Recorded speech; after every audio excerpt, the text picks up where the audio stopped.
ഇപ്പോൾ ബജ്രംഗിമാരായിട്ട് രംഗത്ത് വരുന്ന ആരാണ്? ED-യും അതേപോലെ തന്നെ ഇൻകം ടാക്സുകാരുമാണ്. ഇൻകം ടാക്സുകാരെയും ED ഉപയോഗിച്ച് ഇത്തരം സിനിമകൾ പിടിക്കുന്ന ആളുകളെ, അതിന് പണം മുടക്കുന്ന ആളുകളെ വേട്ടയാടുകയാണ്.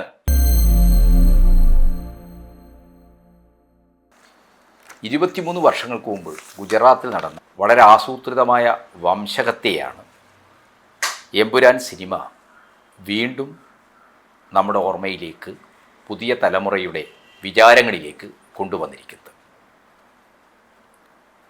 ഇന്ത്യയുടെ സ്വാതന്ത്ര്യാനന്തര ചരിത്രത്തിലെ മഹാത്മജിയുടെ വധത്തിന് ശേഷം അനവധിയായ വർഗീയ കലാപങ്ങൾ നടന്നിട്ടുണ്ട്.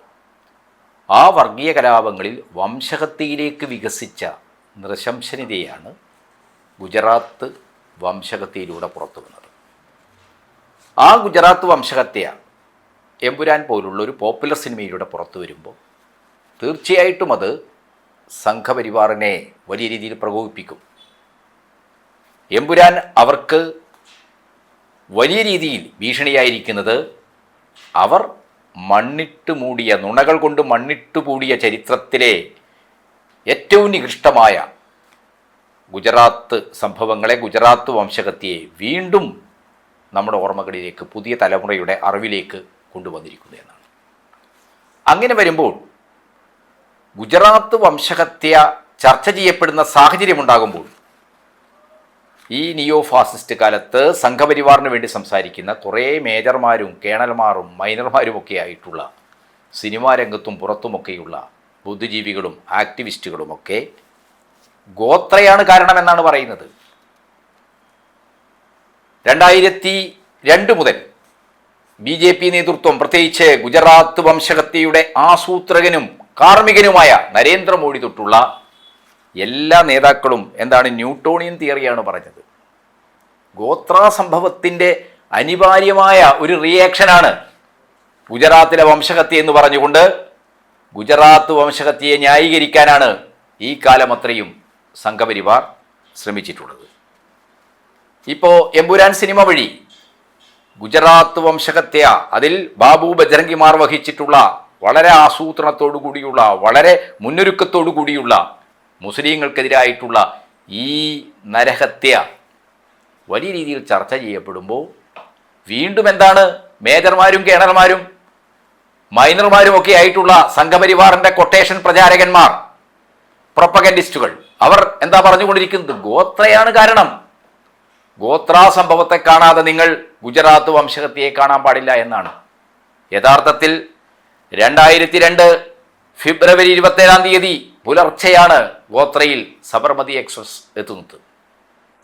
Sabarmati എക്സ്പ്രസിൻ്റെ S5, X6 കമ്പാർട്ട്മെൻറ്റുകളിൽ തീപിടുത്തമുണ്ടായി. ആ തീപിടുത്തം ഗോത്ര എന്ന് പറയുന്നത് മുസ്ലിം ഭൂരിപക്ഷ പ്രദേശമാണ്.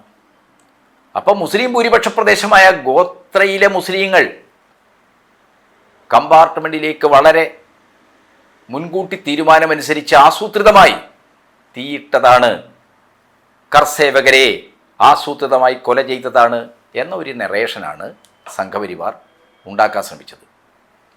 യഥാർത്ഥത്തിൽ ഗോത്ര സംഭവം യാദൃശികമാണെന്നാണ് റെയിൽവേ തന്നെ നിയോഗിച്ച UC ബാനർജി കമ്മീഷൻ അസന്ദിഗ്ധമായി, പ്രത്യേകിച്ച് ഫോറൻസിക് റിപ്പോർട്ടുകൾ വരെ ഉദ്ധരിച്ചുകൊണ്ട് പറഞ്ഞിട്ടുള്ളത്. കാരണം ഗോത്രയിലെ X6 കമ്പാർട്ട്മെൻറ്റിൽ തീപിടിച്ചത് അവിടെയാണല്ലോ 59 പേരുടെ മരണത്തിന് കാരണമായ തീപിടുത്തമുണ്ടായത്.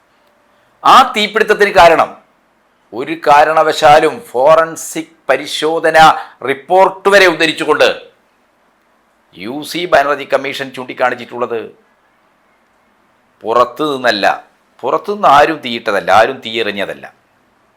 എന്താ ഫോറൻസിക് റിപ്പോർട്ട് പറയുന്നത്?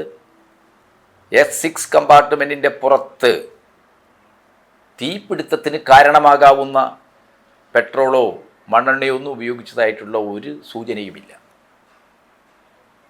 തീ പിടിക്കാൻ കാരണം അത് പെട്രോൾ കൊണ്ടായ മണ്ണെണ്ണ കൊണ്ടായാലും കർസേവർ ഉപയോഗിച്ചായിരിക്കാം, ഇനി ബോധപൂർവമാണെങ്കിൽ തന്നെ. എന്തായാലും കമ്പാർട്ട്മെൻറ്റിനകത്തു നിന്നാണ് തീപിടുത്തമുണ്ടായത്. എന്നാൽ രാജ്യമാകെ വളരെ ആസൂത്രിതമായി സംഘപരിവാർ നേതാക്കൾ 2002 ഈ രാജ്യത്തിൻ്റെ ദേശീയ അധികാരത്തിലുണ്ടായിരുന്ന വാജ്പേയി സർക്കാരിലെ ഉപപ്രധാനമന്ത്രിയായിരുന്ന മിസ്റ്റർ അദ്വാനി ഉൾപ്പെടെയുള്ള ആളുകൾ വളരെ ആസൂത്രിതമായി കർസേവർ സഞ്ചരിച്ച ബോഗിക്ക് തീയിട്ടു എന്ന പ്രചരണമാണ്. ആ പ്രചരണം വളരെ പ്ലാൻഡ് ആയിരുന്നു. കാരണം എന്താണ്, ആക്സിഡൻ്റായ ഒരു തീപിടുത്തം എന്ന രീതിയിലാണ് രാവിലെ ആ കാര്യങ്ങളൊക്കെ എല്ലാ ആളുകളും ചർച്ച ചെയ്യപ്പെടുന്നത്. പക്ഷെ ഉച്ചയോടുകൂടി അഹമ്മദാബാദ് സജീവമായി നരേന്ദ്രമോദിയും അദ്ദേഹത്തിൻ്റെ ഇന്റലിജൻസ് വിഭാഗവും വളരെ ആസൂത്രിതമായി പുറത്തുനിന്ന് തീയിട്ടതാവാം, അതിന് പിറകിൽ മുസ്ലിങ്ങളാണ് എന്നൊരു നറേഷൻ ഉണ്ടാക്കാനുള്ള ശ്രമം നടന്നു.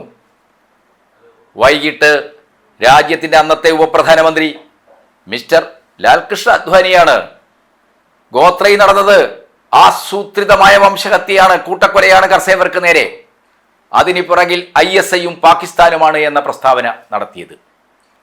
ആ പ്രസ്താവനക്ക് പിറകിൽ വസ്തുതാപരമായ ഒന്നുമുണ്ടായിരുന്നില്ല എന്നാണ് ഗോത്ര സംഭവത്തെക്കുറിച്ച് അന്വേഷിച്ച, റെയിൽവേക്ക് വേണ്ടി അന്വേഷിച്ച UC ബാനർജി കമ്മീഷൻ രേഖപ്പെടുത്തിയിട്ടുള്ളത്. ആ കമ്മീഷൻ റിപ്പോർട്ടിൽ പുറത്തു നിന്ന് തീ എറിഞ്ഞതായിട്ട് ഒരു തെളിവുമില്ല. ഫോറൻസിക് റിപ്പോർട്ട് വരെ, ആ ഫോറൻസിക് റിസൾട്ട് വരെ, പരിശോധനാ ഫലം വരെ ആ റിപ്പോർട്ട് ഉദ്ധരിച്ചു. പക്ഷേ അഹമ്മദാബാദിൽ നരേന്ദ്രമോദിക്ക് വേണ്ടി, BJPക്ക് വേണ്ടി ആസൂത്രിതമായി അന്നത്തെ IB അടക്കമുള്ള ഇന്റലിജൻസ് വിഭാഗം ഉൾപ്പെടെയുള്ള അതിൽ പണിയെടുക്കുന്ന സംഘപരിവാർ അനുഭാവികളായിട്ടുള്ള ഉയർന്ന ഉദ്യോഗസ്ഥരുടെ ഒരാലോചനയിലാണ്, ഒരു ഗൂഢാലോചനയിലാണ്. ഇതിന് പിറകിൽ മുസ്ലിങ്ങളാണ്, ഇതിന് പിറകിൽ പാകിസ്ഥാൻ ISIയുടെ ബന്ധമുണ്ട്, ഇതിന് പിറകിൽ പാകിസ്ഥാന്റെ ബന്ധമുണ്ട് എന്നൊക്കെയുള്ള ഒരു നെറേഷൻ ഉണ്ടാക്കിയത്. ആ നെറേഷൻ ഉണ്ടാക്കി എന്താ ചെയ്തത്? ഗോത്രയിലെ തീവണ്ടി ബോഗി വരെ അങ്ങ് അഹമ്മദാബാദിൽ എത്തിച്ച് പ്രദർശിപ്പിക്കാനാണ് തീരുമാനിച്ചത്. പക്ഷെ അത്തരം ഒരു ബോഗി അവിടെ നിന്ന് എടുത്ത് അഹമ്മദാബാദിൽ എത്തിക്കുന്നതുമായി ബന്ധപ്പെട്ട് ഇത്തരം ഒരു ക്രിമിനൽ കേസ് അന്വേഷണവുമായി ബന്ധപ്പെട്ട് ഒരുപാട് സാങ്കേതികവും നിയമപരവുമായ പ്രശ്നമുണ്ട് എന്ന് വന്നപ്പോഴാണ് മരണപ്പെട്ട കർഷകരുടെ ശവം അഹമ്മദാബാദിലേക്ക് കൊണ്ടുപോയത്. അഹമ്മദാബാദിലേക്ക് കൊണ്ടുപോയിട്ട് ഗോത്ര മുസ്ലിങ്ങൾ തീയിട്ട് കൊന്ന കർഷകരുടെ ജഡമാണിത് എന്ന പ്രചരണം ആരംഭിച്ചു. അതുകൊണ്ട് ഇതിന് പകരം ചോദിക്കണം. മുസ്ലിങ്ങൾക്കെതിരായിട്ട് നേരത്തെ പ്ലാൻ ചെയ്ത ഒരു വംശഹത്യ വളരെ കൗശലപൂർവം, വളരെ ക്രൂരമായ രീതിയിൽ നടപ്പാക്കുകയാണ് നരേന്ദ്രമോദിയുടെ നേതൃത്വത്തിലുള്ള ഗുജറാത്ത് ഗവൺമെന്റും അതിൻ്റെ പോലീസ് സംവിധാനങ്ങളും ചെയ്തത്. അന്ന് ഗുജറാത്തിലെ പോലീസിന്റെ ഉന്നത പദവി വഹിച്ചിരുന്ന DGP ആയിരുന്നു, ആംഡ് വിഭാഗത്തിന്റെ DGP ചുമതല വഹിച്ചിരുന്ന RB ശ്രീകുമാർ.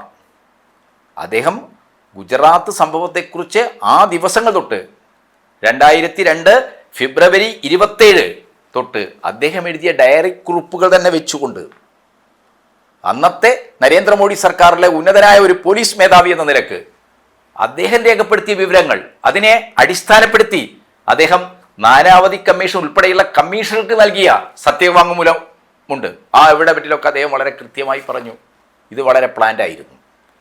27-ാം തീയതി വൈകിട്ട് നരേന്ദ്രമോദി വിളിച്ചൊരു യോഗത്തിൽ, അന്നത്തെ മുഖ്യമന്ത്രി എന്ന നിലക്ക് അദ്ദേഹം വിളിച്ചൊരു യോഗത്തിൽ അദ്ദേഹമാണ് ഉന്നത പോലീസ് ഉദ്യോഗസ്ഥന്മാരെ സാക്ഷി നിർത്തി പറഞ്ഞത് ഹിന്ദുക്കൾക്ക് ഈ കൃത്യത്തിന് പകരം വീട്ടാൻ, പ്രതികാരം ചെയ്യാൻ അവസരം കൊടുക്കണം.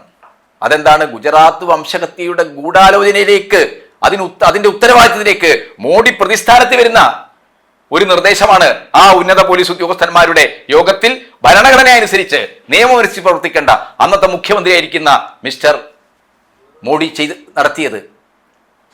മിസ്റ്റർ RB ശ്രീകുമാർ അദ്ദേഹത്തിന്റെ പുസ്തകത്തിൽ പറയുന്നത് 120B അനുസരിച്ച് ഗുജറാത്ത് വംശഹത്യയുടെ ഗൂഢാലോചനയ്ക്കുള്ള വ്യക്തമായ തെളിവാണ് ആ ഉന്നത പോലീസ് ഓഫീസർമാരുടെ യോഗത്തിൽ ഹിന്ദുക്കൾക്ക് സമയം കൊടുക്കണം, നിങ്ങൾ കലാപ പ്രദേശങ്ങളിലേക്ക് അങ്ങനെ ഇടപെടേണ്ട, കലാപങ്ങൾ തടയണ്ട എന്ന രീതിയിൽ നരേന്ദ്രമോദി നൽകിയിട്ടുള്ള ഉദ്യോഗസ്ഥന്മാർക്കുള്ള നിർദ്ദേശം.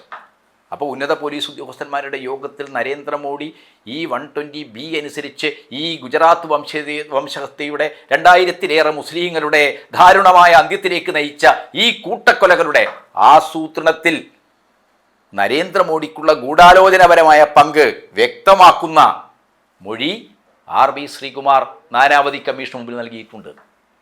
നാനാവധി കമ്മീഷൻ യഥാർത്ഥത്തിൽ എന്താണ്?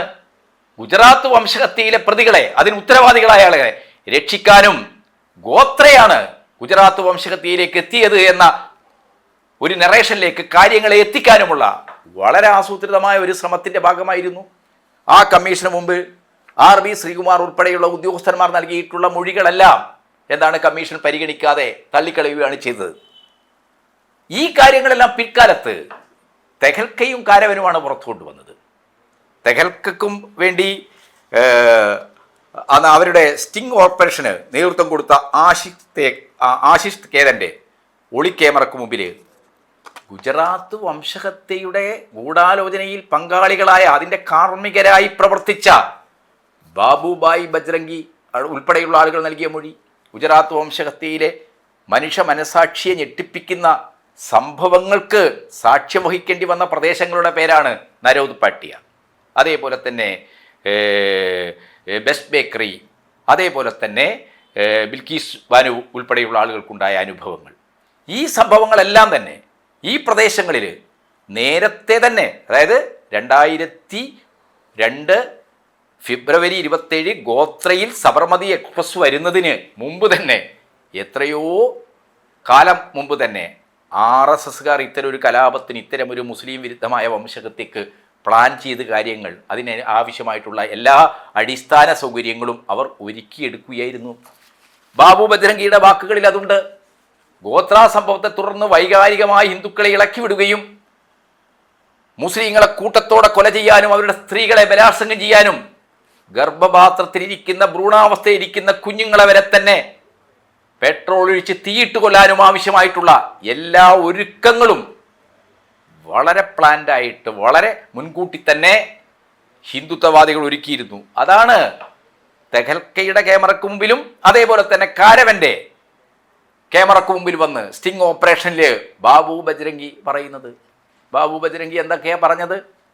ഈ മുസ്ലിങ്ങളെ ഇത്രയും നികൃഷ്ടമായി മനുഷ്യത്വം മരവിപ്പിച്ചു പോകുന്ന രീതിയിൽ കൂട്ടത്തോടെ ബലാത്സംഗം ചെയ്യുമ്പോഴും കൊല ചെയ്യുമ്പോഴുമൊക്കെ അവർ മുസ്ലിങ്ങളോട് പകരം ചോദിച്ച റാണാ പ്രതാപന്റെ ചരിത്രത്തിൽ, ആ ചരിത്രം തന്നെയല്ലേ ഞങ്ങളിവിടെ റിയലൈസ് ചെയ്യുന്നതെന്ന് വളരെ അനുഭൂതിയോടുകൂടി സ്മരിക്കുകയായിരുന്നു. ആ സന്തോഷം, ആ അനുഭൂതി, ആ ഒരു റിയലൈസേഷൻ ഞങ്ങൾ അനുഭവിക്കുകയായിരുന്നു എന്നാണ് കാരവൻ്റെ ക്യാമറയ്ക്ക് മുമ്പിൽ വന്നിട്ട് ഈ ബാബു ബജ്രംഗി പറഞ്ഞത്. ആ ബജ്രംഗിയെയാണ് എമ്പുരാൻ സിനിമയിലൂടെ പൃഥ്വിരാജും മുരളിഗോപിയൊക്കെ ഈ പുതിയ തലമുറയുടെ കലാപം കഴിഞ്ഞ് 23 വർഷങ്ങൾക്ക് ശേഷം ഒരു മലയാളത്തിലെ ഒരു പോപ്പുലർ സിനിമയുടെ ജനങ്ങളുടെ മുമ്പിലേക്ക് കൊണ്ടുവന്നിരിക്കുന്നത്. 4500ഓളം വരുന്ന ഇന്ത്യയിലെമ്പാടുമുള്ള സ്ക്രീനുകളിൽ എമ്പുരാൻ കളിക്കുമ്പോൾ BJP പ്രകോപിതരാവും, RSSകാർ പ്രകോപിതരാവും. 23 വർഷങ്ങൾക്ക് മുമ്പ് നടന്ന മനുഷ്യ മനസാക്ഷിയെ മരവിപ്പിക്കുന്ന, നടുക്കിക്കളഞ്ഞ വംശഹത്യയുടെ ഭീകരമായ ഒരു ചിത്രമാണ് എമ്പുരാൻ നമ്മുടെ ഓർമ്മയിലേക്ക് വീണ്ടും എടുത്തിടുന്നത്. ആ സംഭവങ്ങളെല്ലാം നടന്ന സംഭവങ്ങളാണ്. ഈ ക്രൂരകൃത്യങ്ങൾക്ക്, ഈ നരാധമത്വത്തിന് നേതൃത്വം കൊടുത്ത ബജ്രംഗിയെ മുഖ്യ കഥാപാത്രമാക്കിക്കൊണ്ട്, മുഖ്യ വില്ലനാക്കിക്കൊണ്ട് ഇങ്ങനെ ഒരു സിനിമ ജനങ്ങളുടെ മുമ്പിലേക്ക് വരുമ്പോൾ RSSന്റെ പ്രതിരോധങ്ങളൊന്നും തന്നെ നിലനിൽക്കാൻ പോകുന്നില്ല. ഏത് മേജർ രവി പറഞ്ഞാലും, ഏത് അഖിൽ മാരാർ പറഞ്ഞാലും അവരുടെ പ്രതിരോധങ്ങൾക്കൊന്നും ജനമനസ്സിൽ ഇടം കിട്ടില്ല. എന്തുകൊണ്ടാണത്? ഗോത്ര സംഭവം യഥാർത്ഥത്തിൽ RSSന്റെ നരേഷനാണ്. ഗോത്രയിൽ ആക്സിഡൻ്റായി സംഭവിച്ച ഒരു സംഭവം, S6 ബോഗിക്ക് തീപിടിക്കുന്നത്, അതിൽ 59 പേർ മരിക്കുന്നത്, അതിൽ ഗോത്രയിലെ മുസ്ലിങ്ങൾക്ക് യാതൊരു പങ്കുമില്ല. എങ്ങനെയാണ് ഗോത്രയിലെ മുസ്ലിങ്ങൾ പ്രതിപ്പട്ടികയിലെത്തിയത്? RSSകാർ ചാനൽ ചർച്ചയിലൊക്കെ വന്നാൽ പറഞ്ഞുകൊണ്ടിരിക്കുന്ന കാര്യം എന്താണ്? BJPയുടെ വക്താക്കളൊക്കെ പറഞ്ഞുകൊണ്ടിരിക്കുന്ന കാര്യം എന്താണ്? ഇതിൽ 63 പേർ ശിക്ഷിക്കപ്പെട്ടിട്ടുണ്ട്. പക്ഷേ ആ 63 പേരും ഗുജറാത്ത് പോലീസ് പ്രതി ചേർത്തവരാണ്. മൗലവി ഉമർജിയെ പോലുള്ള, ഹുസൈൻ കലോട്ടിനെ പോലുള്ള ഈ 63 പേരും പിന്നീട് കോടതിയിൽ നിയമ നടപടിക്ക് ശേഷം നിരപരാധികളാണെന്ന് വന്ന് പുറത്തു വന്നവരാണ്. കോടതി തന്നെ, നീതിന്യായ വ്യവസ്ഥ തന്നെ ഇവരെ കുറ്റമുക്തരാക്കിയവരാണ്. ഇവരെ യഥാർത്ഥത്തിൽ ഗുജറാത്ത് കലാപം മോഡിക്ക് വേണ്ടി, ആ കലാപത്തിന് നേതൃത്വം കൊടുത്ത, ആ വംശഹത്യക്ക് നേതൃത്വം കൊടുത്ത നരാധവന്മാരായ BJP മന്ത്രിസഭയ്ക്ക് വേണ്ടി ആ പ്ലാൻ ചെയ്ത പോലീസ് തന്നെ ഫ്രെയിം ചെയ്തെടുത്ത ഒരു കേസായിരുന്നു ഗോത്ര കേസ് എന്നുള്ളതാണ്. ആ കേസിലെ പ്രതികളെല്ലാം 63 പ്രതികളും വിട്ടയക്കപ്പെടുന്നത് വഴി രാജ്യത്തിൻ്റെ മുമ്പിൽ വന്നത്. എങ്ങനെയാണ് മുസ്ലിങ്ങൾ പ്രതിപ്പട്ടികയിൽ വന്നത്? ഗോത്രയുടെ പിന്നാമ്പുറം എന്ന് പറയുന്നതാണ്. BJP ഗോത്ര സംഭവമാണ്, ന്യൂട്ടോണിയൻ തിയറി ഉപയോഗിച്ച് ഗോത്രയുടെ റിയാക്ഷനാണ് ഗുജറാത്ത് വംശഹത്യ എന്നൊക്കെ പറഞ്ഞ് 2000-ലേറെ മനുഷ്യരുടെ നിഷ്ഠൂരമായ കൂട്ടക്കൊലയെ ന്യായീകരിച്ചു പോകുമ്പോൾ ഗോത്ര RSSന്റെ ഗോത്രയിൽ ഈ ട്രെയിന് തീയിട്ടു എന്നുള്ളത്, അതിൽ കർസേവരെ കൊന്നു എന്നുള്ളത് RSSന്റെ ഹിന്ദുത്വവാദികളായ അന്നത്തെ കേന്ദ്രത്തിലെയും അഹമ്മദാബാദിലെ പ്രത്യേകിച്ച് ഗുജറാത്തിലെയും സർക്കാരുകളുടെ ഒരു ആസൂത്രണത്തിൽ രൂപപ്പെട്ടതാണ്. ട്രെയിൻ കത്തിക്കുവാൻ മുസ്ലിങ്ങൾ തങ്ങളിൽ നിന്നാണ് പെട്രോൾ വാങ്ങിയതെന്ന് പറഞ്ഞുകൊണ്ട് 2 സാക്ഷികൾ ഉണ്ടായിട്ടുണ്ട്. ആ സാക്ഷികളുടെ പേര് പ്രഭാത് സിംഗ് പട്ടേലും രഞ്ജിത്ത് സിൻഹയുമാണ്. ഒരു പോലീസ് ഓഫീസറാണ്. ആ പോലീസ് ഓഫീസറുടെ പേര് നോയൽ പാമർ എന്നാണ്. പാമറുടെ നിർദ്ദേശമനുസരിച്ചാണ് തങ്ങൾ അങ്ങനെ പറഞ്ഞത്. അതിന് നോയൽ പാമർ എന്ന് പറയുന്ന പോലീസ് ഓഫീസർ തങ്ങൾക്ക് 50,000 രൂപ പ്രതിഫലം നൽകിയിട്ടുണ്ട് എന്ന് തെഹൽക്കയുടെ ക്യാമറയ്ക്ക് മുമ്പിൽ ആഷിഖ് ഏദൻ്റെ അഭിമുഖത്തിൽ ഈ 2 പേരും സമ്മതിച്ചിട്ടുണ്ട്, തുറന്നു പറഞ്ഞിട്ടുണ്ട്. ഞങ്ങളെ പഠിപ്പിച്ചതാണ്. ആരൊക്കെയാണ് തങ്ങളുടെ പെട്രോൾ പമ്പിൽ വന്ന് പെട്രോൾ വാങ്ങിച്ചതെന്ന് തങ്ങളെ പഠിപ്പിച്ചതാണ്. തങ്ങൾക്ക് ചില മുസ്ലിങ്ങളെ കാണിച്ചു തന്ന് ഇവരാണ് നിങ്ങളുടെ പെട്രോൾ പമ്പിൽ വന്ന് പെട്രോൾ വാങ്ങിച്ചു പോയത്, ഇവരാണ് ഗോത്രയിൽ തീയിടാനുള്ള പെട്രോൾ ഞങ്ങളിൽ നിന്ന് വാങ്ങിച്ചത് എന്ന് നിങ്ങൾ മൊഴി തരണം എന്ന് പറഞ്ഞ് ഞങ്ങളെ പഠിപ്പിച്ചതാണ്. അതിന് പ്രഭാത് സിംഗ് പട്ടേലിനും രഞ്ജിത്ത് സിൻഹക്കും ഈ നോയൽ പാമർ എന്ന് പറയുന്ന പോലീസ് ഓഫീസർ 50,000 രൂപ വെച്ച് പ്രതിഫലം കൊടുത്തിട്ടുണ്ട്. അപ്പോൾ പെട്രോൾ ഒഴിച്ചാണ് തീയിട്ടത് എന്ന കഥ പോലീസ് ഉണ്ടാക്കി. അതിന് തെളിവുണ്ടാക്കാൻ വേണ്ടിയിട്ട് കള്ളസാക്ഷികളെ പണം കൊണ്ടുവരികയാണ് മോഡിയുടെ പോലീസുകാർ ചെയ്തത്. ഇനി തെളിവിനായ എവിഡൻസ് ആക്ട് അങ്ങനെയാണല്ലോ, തെളിവിനായി ഹാജരാക്കിയ പെട്രോളിൻ്റെ അംശം കലർന്ന കണ്ടെയ്നറുകൾ എസ്കോച്ച് ബോഗിയിൽ നിന്ന് കിട്ടി എന്നാ പറയുന്നത്. പക്ഷേ എന്താണ്, എസ്കോച്ചിനടുത്ത് ഇത് ഉണ്ടായിരുന്നില്ലെന്നും ഇതെന്താണ് ദുരന്തം നടന്ന ദിവസം അതിൻ്റെ പ്രതികാരമായി രാവിലെ 11 മണിയോടെ ട്രെയിനിലുണ്ടായിരുന്ന കർസേവർ കത്തിച്ച മുസ്ലിം ഉടമസ്ഥയിലുള്ള മല്ലാസ് ഓട്ടോ ഗാരേജിനടുത്ത് നിന്ന് കിട്ടിയതാണ്. അതായത് കർസേവകർ ഒരു ഓട്ടോ ഗാരേജ് കത്തിക്കാൻ വേണ്ടി ഉപയോഗിച്ച പെട്രോൾ കണ്ടെയ്നറുകളാണ് യഥാർത്ഥത്തിൽ ഗോത്രയിലെ തീവണ്ടിക്ക്, അതായത് സബർമതി എക്സ്പ്രസിലെ S6 ബോഗിക്ക് തീയിട്ടത്. അതിനുപയോഗിച്ച പെട്രോൾ ഈ കണ്ടെയ്നറാണ് സൂക്ഷിച്ചത് എന്ന് കള്ളമൊഴി ഉണ്ടാക്കുകയാണ്. ഈ കാര്യങ്ങളെല്ലാം കോടതി പരിശോധിച്ചിട്ടാണ് ഈ പ്രഭാത് സിംഗിനെയും അതേപോലെ തന്നെ രഞ്ജിത്ത് സിൻഹയും ഒക്കെ നിരപരാധികളാണെന്ന് കണ്ട് കോടതി വിട്ടയച്ചത്. ഗോത്ര തീവണ്ടി തീവെപ്പ് കേസിൽ പ്രതികളായ 63 പേരെയും കോടതി നിരപരാധികളാണെന്ന് കണ്ട് പിന്നീട് വിട്ടയക്കുകയും ചെയ്തത്. ഇനി ഇതിലെ പ്രധാനപ്പെട്ട പ്രതികളായിരിക്കുന്ന ആളുകൾക്ക് ഈ സംഭവവുമായിട്ട് എന്ത് ബന്ധമാണുള്ളത്? അവർക്കെതിരായിട്ട് സാക്ഷി പറഞ്ഞ, പ്രത്യേകിച്ച് മൗലവിക്കും മറ്റ് മുഖ്യപ്രതികൾക്കുമെതിരായിട്ട് സാക്ഷി പറഞ്ഞ ജാബീർ ബെഹ്റ പറയുന്നത് തന്നെയും കുടുംബത്തെയും ക്രൂരമായി ഉപദ്രവിച്ച് അതിൻ്റെ അടിസ്ഥാനത്തിൽ എനിക്കിങ്ങനെ ഒരു മൊഴി കൊടുക്കേണ്ടി, ഇങ്ങനെ ഒരു കുറ്റസമ്മത മൊഴി കൊടുക്കേണ്ടി വന്നതാണെന്നാണ്. ക്രൂരമായ പോലീസ് പീഡനത്തിൻ്റെ ഫലമായിട്ട് ഇതിലെ പ്രതികൾക്കെതിരായിട്ട് മൊഴി മർദ്ദിച്ചു വാങ്ങിക്കുകയായിരുന്നു. അതേപോലെ തന്നെ ബെഹ്റയെ കൂടാതെ അൻവർ സത്താർ കലന്തർ, ഇല്ലിയാസ് മുല്ല, ഹുസൈൻ സലീം സാൻഡ, ഷൗക്കത്ത് ഫാറൂഖ് പട്ടാരിയ തുടങ്ങി കുറ്റം സംബന്ധിച്ച എല്ലാ സാക്ഷികളും എന്താണ് നോയൽ പാമർ എന്ന പോലീസ് ഉദ്യോഗസ്ഥൻ, അതായത് അദ്ദേഹമാണ് ഗോത്ര കേസ് അന്വേഷിച്ച് കുറ്റപത്രം ഉണ്ടാക്കിയത്.